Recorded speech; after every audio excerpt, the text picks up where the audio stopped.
నమస్తే, welcome to our channel. నేను సిరి. AP PCC బాధ్యతలు తీసుకున్న తర్వాత షర్మిల గారు ప్రజాక్షేత్రంలో పర్యటించనున్నారు. అయితే తన తొలి రాజకీయ సభ ఎక్కడ పెడుతున్నారు ఏంటి అనేది మనతో పాటు చర్చించడానికి మనతో పాటు ఉన్నారు ప్రముఖ సీనియర్ పొలిటికల్ అనలిస్ట్ అంకమరావు గారు. నమస్కారం సార్. నమస్కారం సార్, ఇప్పుడు చూస్తున్నట్టయితే ఏపీ పీసీసీ అధ్యక్ష బాధ్యతలు అయితే తీసుకున్నారు షర్మిల. ప్రజాక్షేత్రంలో తను పర్యటించాలి. సో ఎక్కడి నుంచి స్టార్ట్ చేస్తున్నారు? అసలు నెక్స్ట్ తన స్టెప్స్ ఏంటి సార్? అంటే ఇప్పుడు తన తండ్రి పాదయాత్ర ముగించిన ప్రదేశంలో తిరిగి ఆ అమ్మాయి కాంగ్రెస్ పార్టీ అధ్యక్షురాలుగా బాధ్యతలు స్వీకరించిన తర్వాత అక్కడి నుంచే ప్రజాక్షేత్రంలో సభలో సమావేశాలు నిర్వహించే ఉద్దేశంతో బయలుదేరారు. ఇప్పుడే బాధ్యతలు తీసుకున్నారు. కొంతమంది వైఎస్ఆర్సీపీ పార్టీ వాళ్ళు శాసనసభ్యులు ఆ పార్టీలో చేరటం కూడా జరుగుతూ ఉంది. కొంతమంది నాయకులు వచ్చి చేరుతూ ఉన్నారు. ఈ యాత్ర ముగింపు వరకు ఎంతమందిని ఆకట్టుకోగలరు, ఎంతమంది వచ్చి ఆమెతో కలుస్తారనే దాన్ని బట్టి వారి యొక్క రాజకీయం అంటే సహజంగానే ఇప్పుడు ఉన్నటువంటి ఆంధ్ర రాష్ట్ర పరిస్థితుల్లో కాంగ్రెస్ పార్టీకి భారతీయ జనతా పార్టీకి పెద్ద వైరుధ్యాలు ఏం లేవు. ఇద్దరు ఒకే స్థాయిలో ఉన్నారు. వారికి ప్రజా ఆమోదం లేదు ఆంధ్ర రాష్ట్ర పరిస్థితి వరకు చూసుకుంటా ఉంటే. కానీ పక్కనున్న రాష్ట్రాలైనటువంటి కర్ణాటక, తెలంగాణలో కాంగ్రెస్ పార్టీ విజయం సాధించిన సందర్భంగా ఎంతో కొంత వారికి కాస్త కొంతమంది కలిసి ముందుకు వచ్చే పరిస్థితి కనపడతా ఉంది. ఆ పరిణామంలో రాజశేఖర రెడ్డి గారి అమ్మాయి, రాజశేఖర రెడ్డి గారి తిరిగి వారసురాలుగా షర్మిల గారు రావటం అనేది వాళ్ళు ఎంతో ఆశలు పెట్టుకున్న మాట మాత్రం వాస్తవం.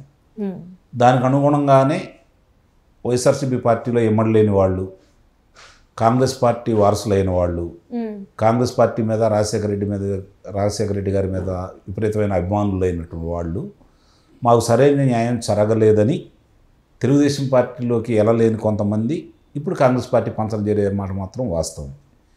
ఈ రేపు బయలుదేరి ఆ ప్రయాణంలో ప్రభుత్వ వైఫల్యాలని, జగన్మోహన్ రెడ్డి గారి యొక్క పరిపాలనని ఆమె ఏ విధంగా ముందుగానే మన జరిగిన సభలో ఆమె కొంత పార్టీ శ్రేణుల మధ్య కొన్ని బాణాలు సంధించారు.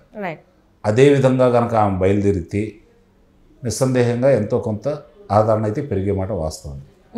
అది ఏ శాతానికి పెరుగుతుందా, వాళ్ళ ఓట్ల శాతం అనేది తప్ప సీట్లు సంపాదించుకునే స్థానానికి వస్తుందా లేదనేది ఇంకొన్ని రోజులు ఎదురు చూడాలి. అంటే ఇప్పుడు మూడు నెలలు మాత్రమే టైం ఉంది మనకి ఏపీలో ఎన్నికలకి. సో ఇలాంటి టైంలో తన పార్టీకి అంటే మద్దతుగా వస్తారా? అంటే నాయకులు ఎవరైనా కూడా, అంటే కొంతమంది అయితే ఆల్రెడీ మద్దతు ఇస్తున్నారు, కానీ ఇంకా తనకు ఇంకా బలం చేకూరాలంటే ఇంకా చాలా మంది రావాలి. సో ఇస్తారంటారా సార్? అసలు అంటే నేను అదే చెప్పేది, అంటే అధికారం చేతికి వచ్చేంత స్థాయిలో వాళ్ళు ఈ 2024లో జరిగే పరిణామాలు అయితే ఉండవు. అంటే ఉనికిని కాపాడుకోవడానికి శాసనసభలో ప్రవేశించే స్థాయిలో కూడా వాళ్ళ ప్రస్థానం కొనసాగిద్దని అయితే నేనైతే భావించట్లేదు. వాళ్ళ శాతాన్ని పెంచుకునే విధంగా అయితే మాత్రం ఉంటుందని అయితే నేను భావిస్తున్నాను. ప్రజలు ఒక నిర్ణయానికి వచ్చి ఉన్నారు. గెలుపు గుర్రం పయనించడం అనేది ఒకనాటి పరిస్థితి. కానీ ఈరోజు ఆంధ్ర రాష్ట్ర పరిస్థితి ఏంటంటే ఆంధ్ర రాష్ట్ర ప్రజల భవిష్యత్తుని నిర్ణయించే ఎన్నికలు. వాళ్ళ భవిష్యత్తును వాళ్లే చేతులారా కాలు రాసుకునే పరిస్థితి అయితే ఇప్పుడు ఆంధ్ర రాష్ట్ర ప్రజలకు లేదు.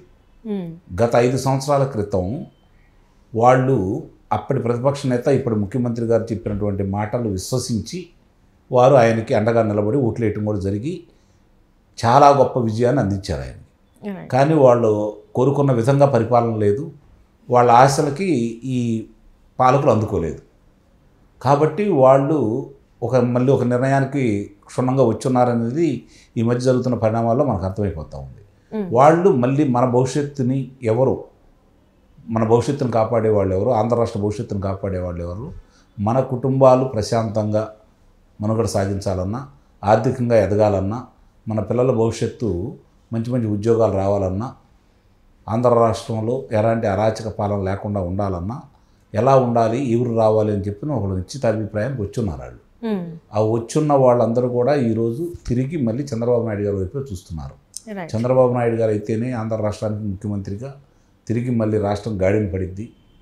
ఇప్పటికే ఒక 20-30 సంవత్సరాలు మనం వెనక్కి వెళ్ళాము. గత 5 సంవత్సరాలు ముందుకెళ్ళినటువంటి మన రాష్ట్రం ఈరోజు ఇబ్బంది పడిపోతూ ఉంది. కాబట్టి మనం రేపు పొద్దున మళ్ళీ మన చేతులారా మన భవిష్యత్తును నాశనం చేసుకోకూడదనే అభిప్రాయానికి నిస్సందేహంగా ప్రజలు వచ్చారు. వాళ్ళ స్పందన చూస్తూ ఉంటే నాకు అలానే కనపడతా ఉంది.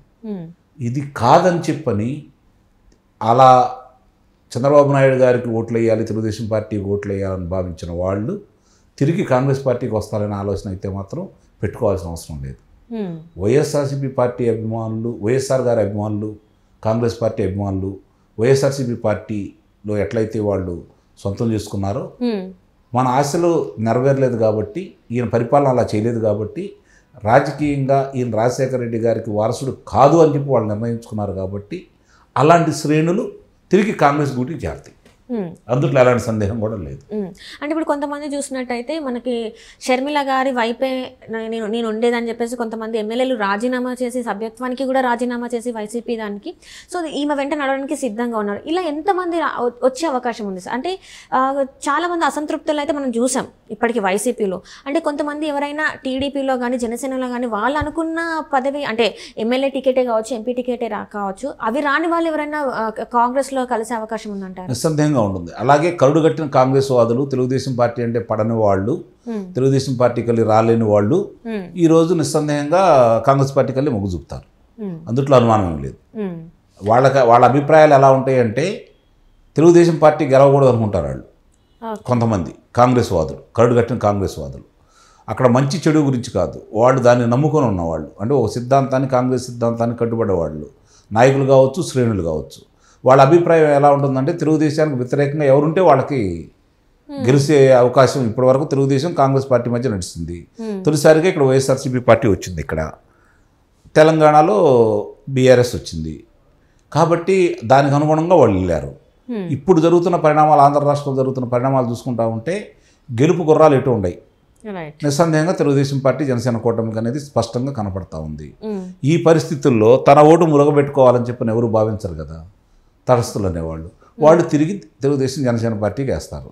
కానీ తెలుగుదేశం పార్టీతోటి కలిసి ప్రయాణం చేయలేని వాళ్ళు, తెలుగుదేశం పార్టీ అంటే ఇప్పటికైనా కోపంగా ఉండేవాళ్ళు, వాళ్ళందరూ వైఎస్ఆర్సీపీ పార్టీలో సరైన స్థానం లేదు, సరైన న్యాయం జరగలేదు కాబట్టి కాంగ్రెస్ పార్టీకి వెళ్తారు. అదే జరిగే పరిణామాలు, అంత తప్ప వేరే ఏముండదు. కాంగ్రెస్ పార్టీకి ఇప్పుడు గనక వాళ్ళు నిజమైన కాంగ్రెస్ పార్టీ వాళ్ళందరూ కలిసి వాళ్ళ ఆలోచనకు వచ్చేసి వైఎస్ఆర్సీపీ పార్టీని కనుక ఓడించగలిగితే 2029 నాటికి వాళ్ళ భవిష్యత్తు ఏదన్నా కొంచెం మెరుగుపడుతుంది.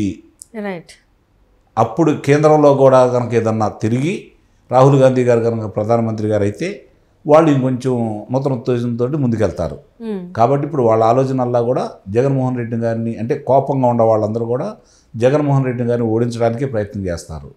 ఆ ప్రయత్నంలో భాగంగా ఎంతో కొంతమంది ఈరోజు కాంగ్రెస్ పార్టీ పంచం చేరతారు. అందులో ఎలాంటి సందేహం లేదు. దానివల్ల అంతిమంగా నష్టపోయేది మాత్రం జగన్మోహన్ రెడ్డి గారు, వైఎస్ఆర్సీపీ పార్టీ.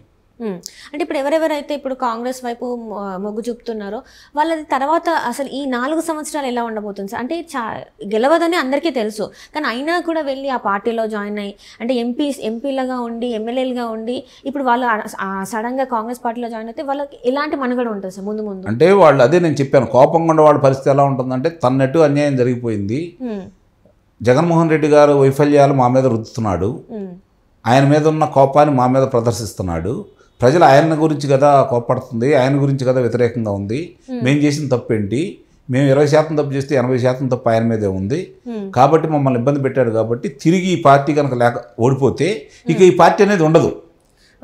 కాబట్టి ఈ పార్టీ ఉండదు, కాబట్టి మేమందరం కూడా ముందు ఈ పార్టీ ఓడించడానికి కంకణబద్దులు అవుతాం, తర్వాత ఆ పార్టీ వాళ్ళందరూ మా పార్టీలో చేరతారు. మేము వెళ్ళేటి ఎట్లయితే వైఎస్ఆర్సీపీ పార్టీలో చేరామో వాడు గురించి మా పార్టీలో చేరతారనే నమ్మకంతో వాళ్ళ ప్రయాణం కొనసాగిద్దని చెప్పి నేను భావిస్తున్నాను. Right sir, right. Thank you so much sir, మీరు మీ విలువైన సమయాన్ని మాతో కేటాయించడం ధన్యవాదాలు సార్.